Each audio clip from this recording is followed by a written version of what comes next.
तो hello guys, कैसे हो आप सबका स्वागत है मेरे यूट्यूब चैनल यशिका फैमिली में। और आज मैं आपको बताने जा रही हूँ कि 2025 में क्या हुआ था। तो 2024 अक्टूबर का महीना था। उस टाइम करवा चौथ का दिन था। करवा चौथ से 3-4 दिन बाद आ, मेरे घर में एक खुशखबरी आई थी। और करीब अच्छी तरह से मुझे दिन तो याद नहीं है, लेकिन उस दिन मैंने प्रेगनेंसी टेस्ट किट से चेक किया था, तो पता चला था कि हमारे घर में एक नन्हा मेहमान आने वाला है। और उस टाइम तक मेरी बेटी 4 साल की हो चुकी थी। तो सारे फैमिली में सबसे छोटे हम ही हैं अपने परिवार में। और मेरे 2 जेठ हैं, मेरे हस्बैंड के 2 भाई, और दोनों भाइयों पे बच्चे हैं। और उनका परिवार बिल्कुल कंप्लीट हो चुका है। तो मेरे सास ससुर जी को ये टेंशन रहती थी कि हम सबसे छोटे हैं और हम पे सिर्फ एक बेटी है, और उनकी उम्र भी बहुत ज़्यादा हो चुकी थी उस वक्त तक। तो गाइस उन्हें टेंशन होती थी कि हमारे पास सिर्फ एक गुड़िया है, और आगे हमने अभी तक 4 साल हो गए हैं, दूसरे बेबी के बारे में कोई प्लान नहीं किया। तो पूरे 1 साल के बाद घर में खुशी का माहौल फैल गया। सारे ही खुश थे। सबसे ज़्यादा खुशी मेरे सास ससुर जी को थी, क्योंकि वो चाहते थे कि हम एक और बेबी कर लें ताकि हमारा भी परिवार कंप्लीट हो जाए। और हर किसी को अ, जिनके घर में माँ-बाप हैं, बूढ़े माँ-बाप हैं, वो बस ये सोचते हैं कि हम हम इस दुनिया से जाने से पहले अपने बच्चे की अपने बेटे की आने वाली संतानों को देख लें। तो उनको भी यही था दिल में कि हम भी अपने बच्चे के आने वाली संतान को देख लेंगे। तो हम भी बस ठीक-ठाक दे रहे, तो ऐसे ही धीरे-धीरे करके महीने गुज़रते गए। और मेरी सासू जी मेरे लिए 2 किलो घी भी लाई थी। उसके बाद धीरे-धीरे टाइम निकलता गया। और फिर मैंने एक दिन अल्ट्रासाउंड करवाया। उसमें पहला अल्ट्रासाउंड जो मैंने करवाया था वो ब्लैक एंड व्हाइट था। तो उसमें सारा कुछ ठीक आया, बच्चा एकदम ओके हेल्दी था, कोई प्रॉब्लम नहीं थी। और उसके बाद वो पहला अल्ट्रासाउंड मैंने 5वें महीने में करवाया था। मुझे पता था कि मैं बहुत लेट हो चुकी हूँ करवाने में, लेकिन टाइम ही नहीं लग रहा था, तो बस 5वें महीने में करवाना पड़ा था। वैसे तीसरे महीने में बहुत ज़रूरी होता है अल्ट्रासाउंड करवाना, लेकिन कोई बात नहीं, सारा कुछ ठीक था। फिर उसके बाद में मैंने सेकंड अल्ट्रासाउंड करवाया था 8वें महीने में, बच्चे की बच्चे को देखने के लिए। बच्चा एकदम ठीक है, उसकी ग्रोथ ठीक से हो रही है या नहीं, उसका वेट ठीक है या नहीं। तो अल्ट्रासाउंड करवाया मैंने, पहले उसमें सारा कुछ ठीक था। बस जिन्होंने अल्ट्रासाउंड करा था उनकी एक कर्मचारी थी, उनसे गलती से बच्चे का वेट कम लिखा गया था। 8 महीने का बच्चा सिर्फ 800 ग्राम का। तो उसका वेट कम लिखा था, लेकिन हमें मुझे इतना पता था कि बच्चा हेल्दी है और एकदम ठीक है, और ये उनसे गलती से ही हुआ है। तो हमने इसे इग्नोर कर दिया और हम दोबारा वहाँ नहीं गए। और हम दोबारा वहाँ नहीं गए। और कुछ टाइम बाद मुझे 8वां महीना कंप्लीट हो गया, मुझे 9वां महीना लग गया। तो 9वें महीने में जो 9वें महीने में डिलीवरी डेट दे रखी थी, तो वो डेट निकल गई थी। और डेट निकलने के 2-3 दिन बाद मैं हॉस्पिटल गई। वहाँ मैंने डॉक्टर से बात करी, उनको अपनी अल्ट्रासाउंड रिपोर्ट्स दिखाई। तो उन्होंने बोला कि आप ये छोटे से टेस्ट हैं, रेगुलर टेस्ट होते हैं, मंथली मंथली टेस्ट होते हैं, हर प्रेग्नेंट लेडीज़ के होते हैं किसी भी गवर्नमेंट हॉस्पिटल में, तो वही टेस्ट थे। तो उन्होंने कहा आप ये टेस्ट करवा लो, उसके बाद में मैं आपकी रिपोर्ट वो आपके अल्ट्रासाउंड वगैरह और बाकी कुछ बताती हूँ। तो मैंने वो टेस्ट करवाए। तो वो टेस्ट करवाने के थोड़ी देर बाद रिपोर्ट आ गई थी मेरे पास। और फिर वो रिपोर्ट मैंने डॉक्टर को दिखाई, तो डॉक्टर ने बोला कि आपकी जो ये रिपोर्ट है इसमें थोड़े से कॉम्प्लिकेशंस हैं, और जो आपकी डिलीवरी है हमारे हॉस्पिटल में नहीं हो सकती। क्योंकि आपका जो बीपी है वो बहुत ज़्यादा है, 150 प्लस था और यूरिक एसिड भी ज़्यादा ही था। तो उन्होंने डिलीवरी करने से मना कर दिया कि हम आपकी डिलीवरी नहीं करवा सकते, आप किसी दूसरे हॉस्पिटल में चले जाइए, ये छोटा हॉस्पिटल है। तो उन्होंने लिख के दिया और उन्होंने बोला था कि आपको थोड़ा रिस्क भी है तो आप आज ही चले जाओ, आप देर मत करो।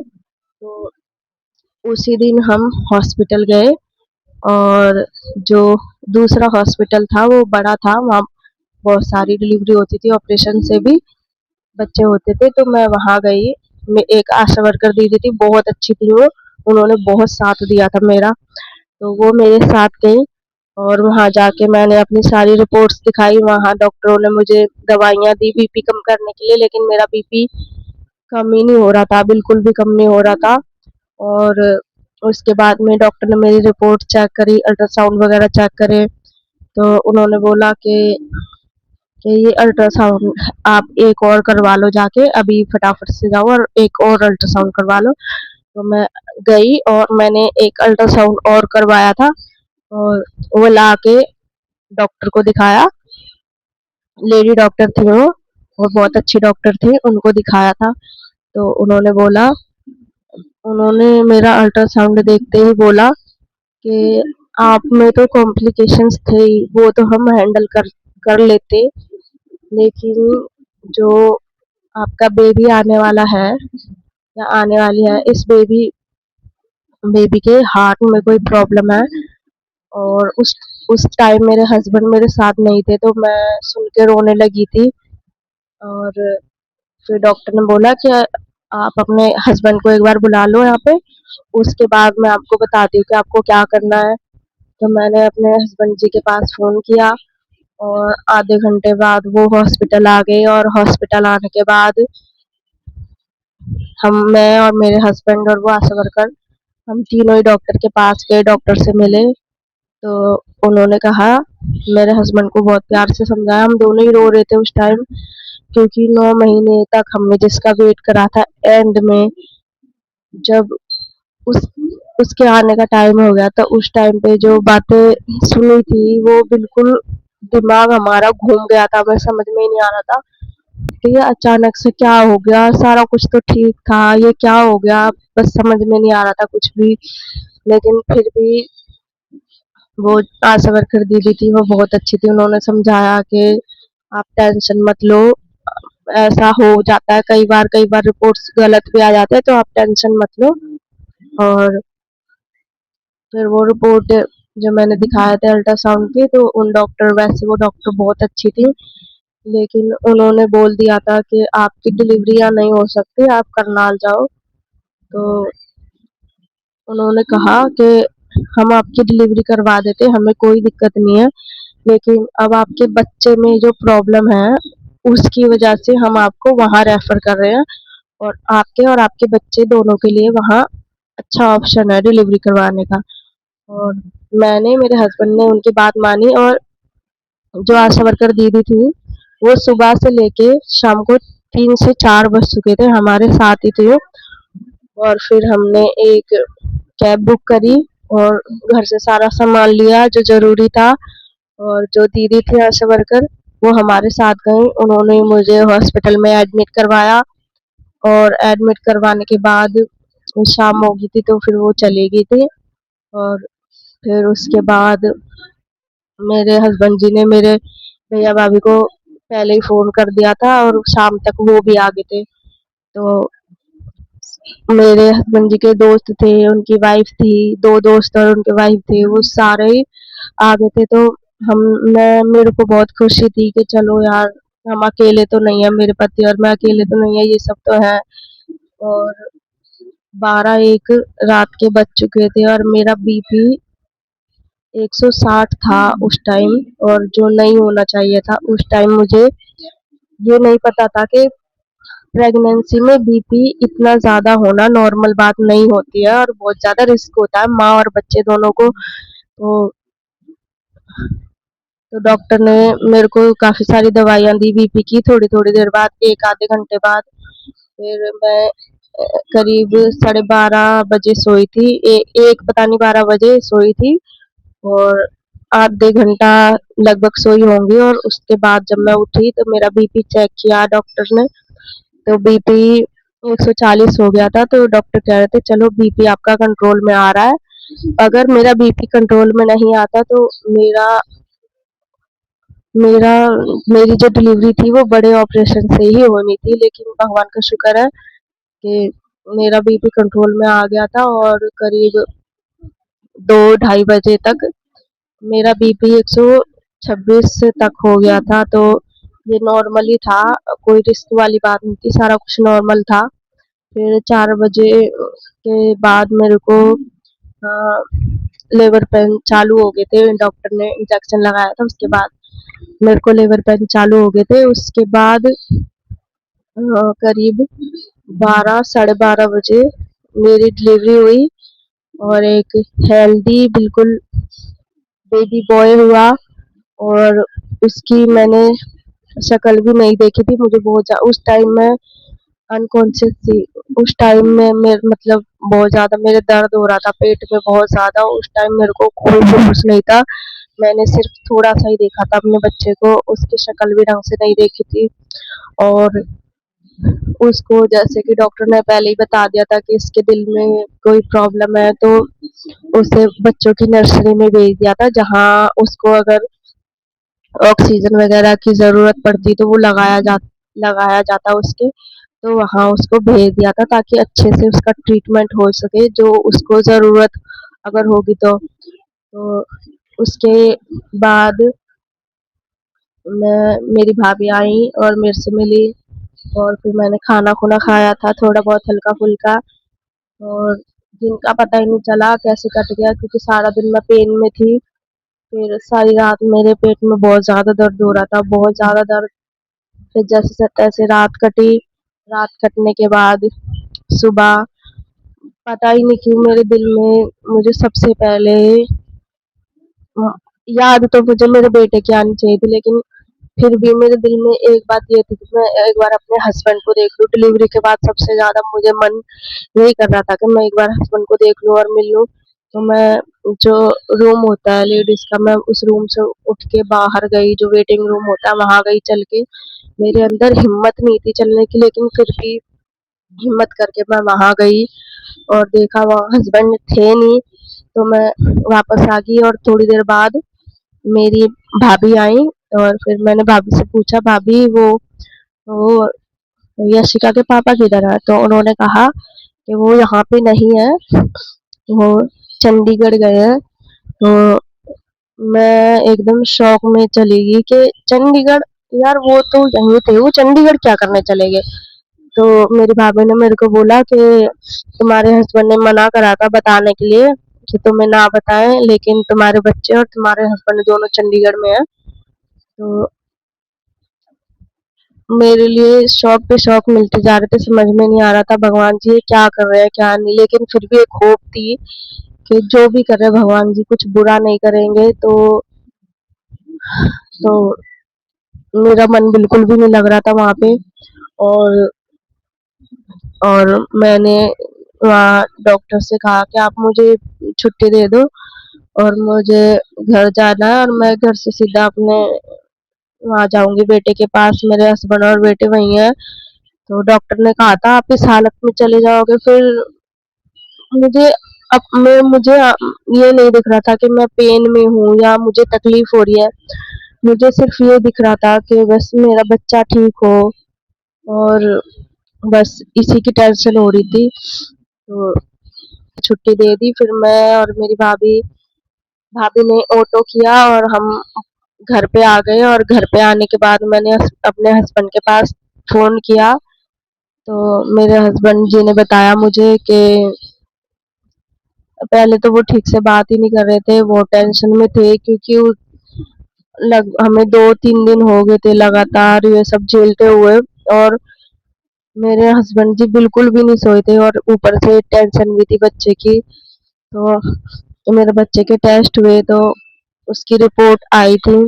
तो उस टाइम डॉक्टर नहीं थे, तो मेरे हस्बैंड कह रहे थे कि डॉक्टर आ जाएँगे तो हमें पता चल जाएगा बच्चे को क्या प्रॉब्लम है, तो तू टेंशन मत ले। तो मैं मुझे टेंशन तो थी, लेकिन जब उन्होंने कह दिया था तो मैं सोच रही थी चलो कोई बात नहीं, पता तो चल ही जाएगा और जो भी होगा भगवान बस मेरे बच्चे को ठीक रखेंगे, मुझे पूरी उम्मीद थी।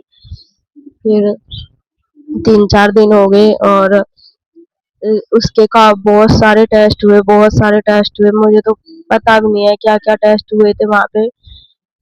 तो करीब 6 छठे दिन उसकी रिपोर्ट आई, डॉक्टर ने रिपोर्ट चेक करी और चेक करने के बाद ही डॉक्टर ने बोल दिया कि आपका बच्चा जो है उसका हार्ट इनकम्प्लीट है, वो प्रॉपर पूरा नहीं बना है और इसका कोई इलाज भी नहीं है। तो मेरे हस्बैंड ये बातें सुन के रोने लगे थे। उन्होंने ना मुझे फ़ोन किया, ना किसी को कहीं भी फ़ोन नहीं किया, वो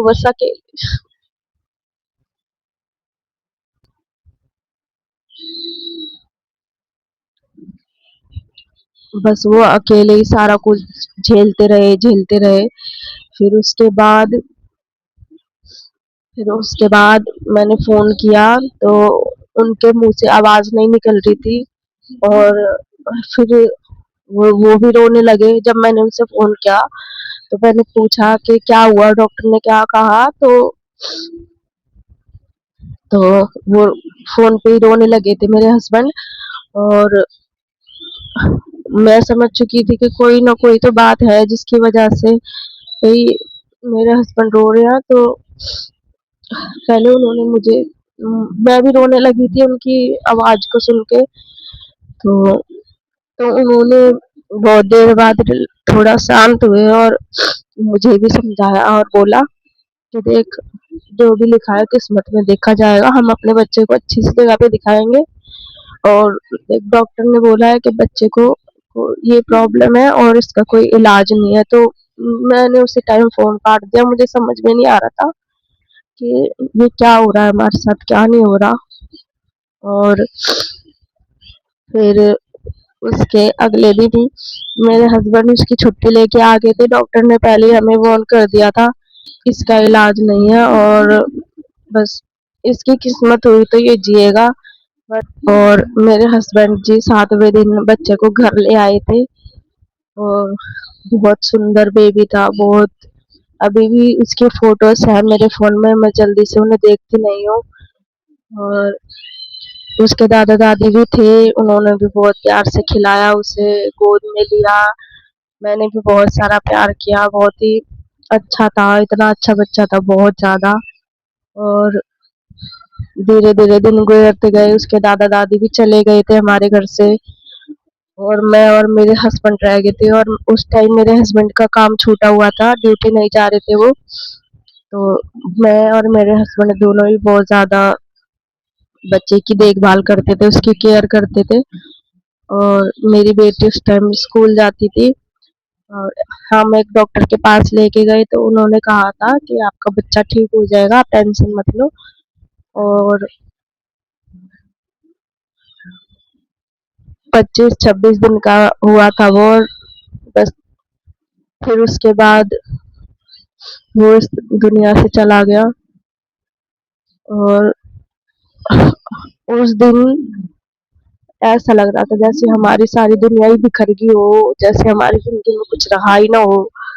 और फिर सबने समझाया, जो हमारे रिश्तेदार थे, रिलेटिव थे, सबने कहा कि वो तो कुछ दिनों का था, अगर भगवान ना करे वो थोड़ा बड़ा हो जाता और उसके बाद उसे कुछ होता तो तुम कैसे सँभालते अपने आप को? तो हमने भी सोचा चलो हमारा कोई पाप था, क्या था जो इस बच्चे ने भुगता और वो हमें छोड़ के चला गया। दुःख तो बहुत हुआ था, लेकिन धीरे-धीरे अपने आप को सँभाला और फिर बच्चे के जाने के सिर्फ 9 दिन बाद मेरी बेटी छत से गिर गई और छत से गिरने के बाद उसकी जो एक बाजू थी दाहिने हाथ की, उसकी हड्डी टूट गई और सारा कुछ जो हो रहा था यकीन ही नहीं हो रहा था, ऐसा लग रहा था हम बहुत बुरा सपना देख रहे हैं, बहुत ज़्यादा बुरा सपना देख रहे हैं और ये सपना टूट क्यों नहीं रहा, इतना बुरा सपना है। बस ऐसा लग रहा था बहुत ज़्यादा बुरा सपना और ये जल्दी से टूट जाए। लेकिन वो सब हकीकत थी, वो सपना नहीं था। हम अपनी बेटी को हॉस्पिटल लेके गए तो वहाँ डॉक्टर ने बोला कि आपकी बेटी को ऑपरेशन करना पड़ेगा।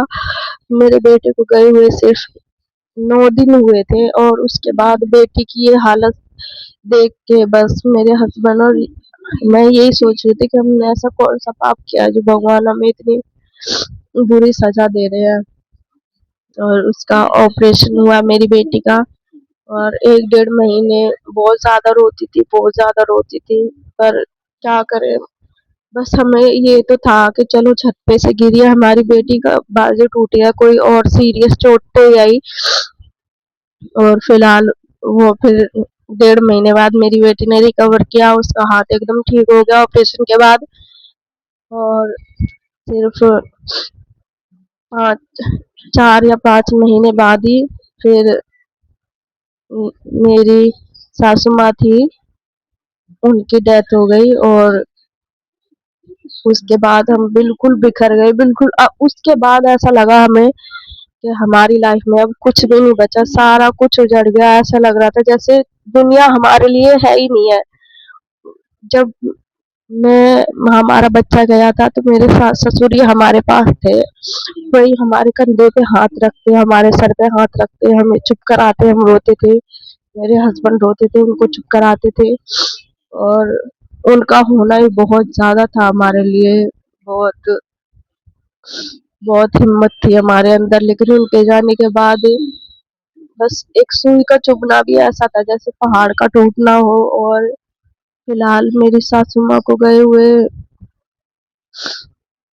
4 5 महीने हो चुके हैं और अभी भी हम अभी भी हम इस दुख से बाहर नहीं आए। और ये जो जितना भी कुछ हुआ है ये सारा कुछ 2025 में ही हुआ है। मेरा बेटा भी 2025 में ही चला गया, जुलाई के महीने में। और मेरी बेटी का हाथ टूटा था, वो भी वो अगस्त के महीने में टूटा था।